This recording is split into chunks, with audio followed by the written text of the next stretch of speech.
Assalamualaikum warahmatullahi wabarakatuh. Kami dari kelompok 3 akan mempresentasikan tentang kebudayaan Islam periode Khalifah Abu Bakar As-Siddiq. Dan kelompok kami terdiri dari 1. Alfi Nur Hidayah, 2. Agustin Hidayat Tias, dan yang ketiga Fatihatu Rahmatinisa. Memasuki tema yang pertama yang akan dipresentasikan oleh saya sendiri, yaitu Agustin Hidayat Tias, tentang biografi Abu Bakar As-Siddiq. Nama lengkap Abu Bakar adalah Abdullah bin Utsman bin Amir bin Amru bin Ka'ab bin Sa'ad bin Tayyim bin Murrah bin Ka'ab bin Lu'ay bin Walid bin Fihr bin Malik al-Quraisy al-Taimi. Ali Al-Tanawi menyebutkan bahwa panggilan Abu Bakar oleh bangsa Arab berasal dari kata Al-Bakru yang berarti unta yang masih muda, sedangkan bentuk plural dari kata ini adalah bikaroh. Jika seorang dipanggil dengan bakron, maka hal ini menunjukkan bahwa orang tersebut merupakan sosok pemimpin kabilah yang sangat terpandang kedudukannya dan juga sangat terhormat. Abu Bakar As-Siddiq dilahirkan di Mekah pada tahun 573 Masehi atau kurang lebih 2 tahun 6 bulan setelah tahun gajah. Ibu Abu Bakar As-Siddiq bernama Salma binti Sahar bin Amir bin Ka'ab bin Sa'ad bin Tayyim bin Murrah. Ia digelari dengan Ummu Al-Khair, sedangkan bapaknya adalah Utsman bin Amir yang masuk Islam pada peristiwa Fathu Makkah.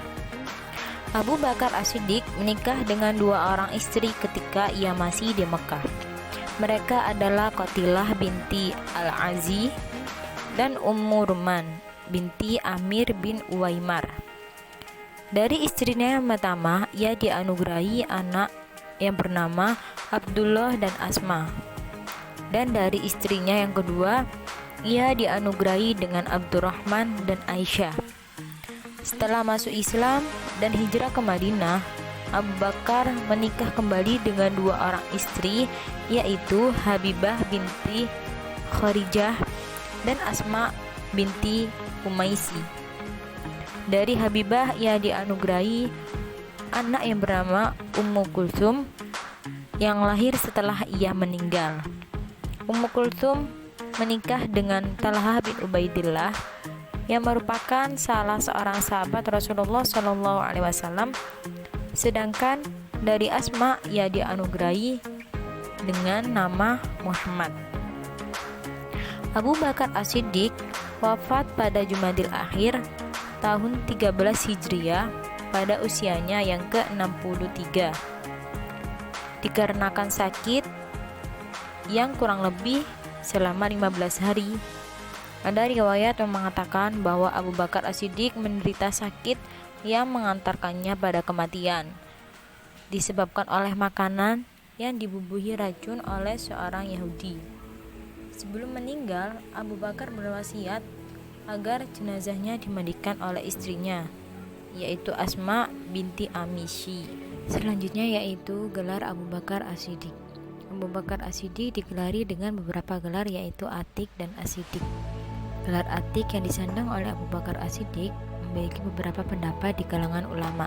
Salah satunya yaitu sebagian mereka mengatakan bahwa disandangnya gelar tersebut karena wajahnya yang atik atau cerah dan bersih.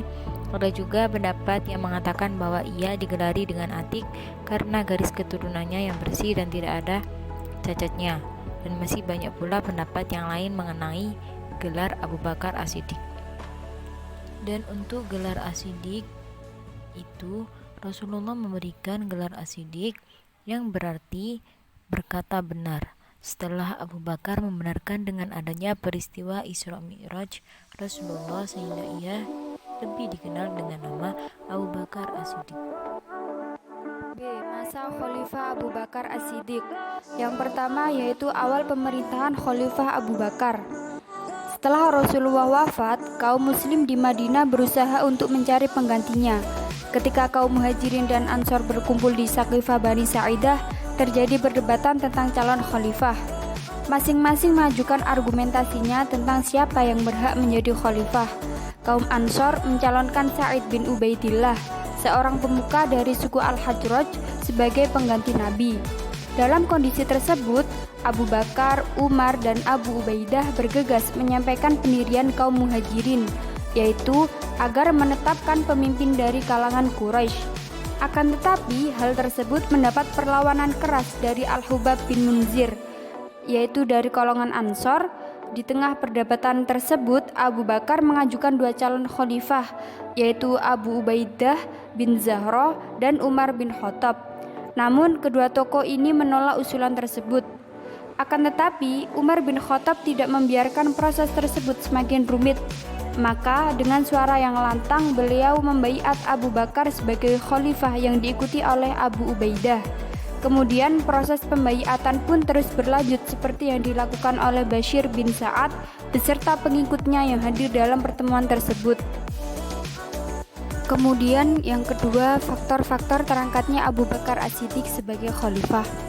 Yang pertama, kepemimpinan Abu Bakar dalam sholat menjadi acuan dalam kepemimpinan Abu Bakar As-Siddiq sebagai pengganti Nabi. Yang kedua, Abu Bakar As-Siddiq merupakan sahabat yang paling utama, dekat dan setia dengan Rasulullah SAW. Yang ketiga, Rasulullah SAW pernah merekomendasikan Abu Bakar As-Siddiq dalam memutuskan perkara di tengah umat. Yang keempat, Abu Bakar As-Siddiq memperoleh kemuliaan yang lebih dari sahabat lain ketika beliau senantiasa menemani Rasulullah SAW dalam berhijrah, dan kesetiaan Abu Bakar dalam mendampingi dan melindungi Rasulullah SAW. Yang kelima, Rasulullah SAW mempercayakan kepada Abu Bakar As-Siddiq untuk memimpin rombongan jamaah haji pada Haji Al-Ammah, yaitu haji sebelum Haji Wada. Kemudian lanjut poin ketiga, yaitu Perang Riddah. Gerakan Riddah bermula menjelang Nabi Muhammad SAW jatuh sakit. Ketika tersiar berita kemangkatan Nabi Muhammad, maka gerakan Riddah itu meluas di wilayah bagian tengah, wilayah bagian timur, wilayah bagian selatan, sampai ke Madinah Al-Munawwarah serta Makkah Al-Mukarramah yang sudah dalam keadaan terkepung. Gerakan Riddah itu bermula dengan kemunculan tiga tokoh yang mengaku dirinya Nabi, guna menyaingi Nabi Muhammad SAW, yaitu Musailamah, Tulhah, Aswad Al-Insa. Musailamah berasal dari suku bangsa Bani Hanifah di Arabia Tengah. Tulaihah seorang kepala suku Bani As'ad. Sajjah seorang wanita Kristen dari Bani Yarbu yang menikah dengan Musailamah. Masing-masing orang tersebut berupaya meluaskan pengikutnya dan membelakangi agama Islam. Ada beberapa faktor yang melatar belakangi terjadinya Perang Riddah, diantaranya yaitu yang pertama, murtadnya sebagian orang dari bangsa Arab yang keluar dari Islam. Yang kedua, orang Islam tidak mau membayar zakat. Dan yang ketiga adalah adanya sebagian dari bangsa Arab yang mengaku sebagai nabi palsu. Adapun yang selanjutnya adalah sistem politik Islam masa Khalifah Abu Bakar. Kebijakan politik yang dilakukan Abu Bakar dalam mengemban kekhalifannya yaitu yang pertama, mengirim pasukan di bawah pimpinan Usama bin Zaid untuk memerangi kaum Romawi sebagai realisasi dari rencana Rasulullah ketika beliau masih hidup. Pengiriman pasukan Usama ke Romawi di bumi Syam pada saat itu merupakan langkah politik yang sangat strategis dan membawa dampak positif bagi pemerintahan Islam. Yang kedua adalah mengembangkan wilayah Islam keluar Arab. Ini ditujukan ke Syria dan Persia.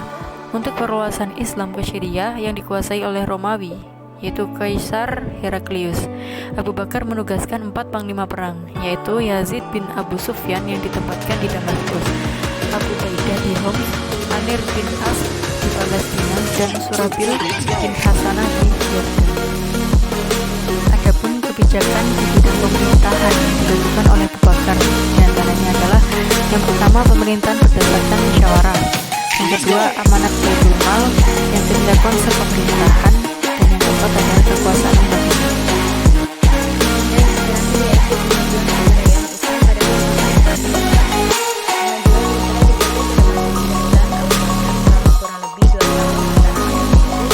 Perbaikan sosial masyarakat, perluasan dan perkembangan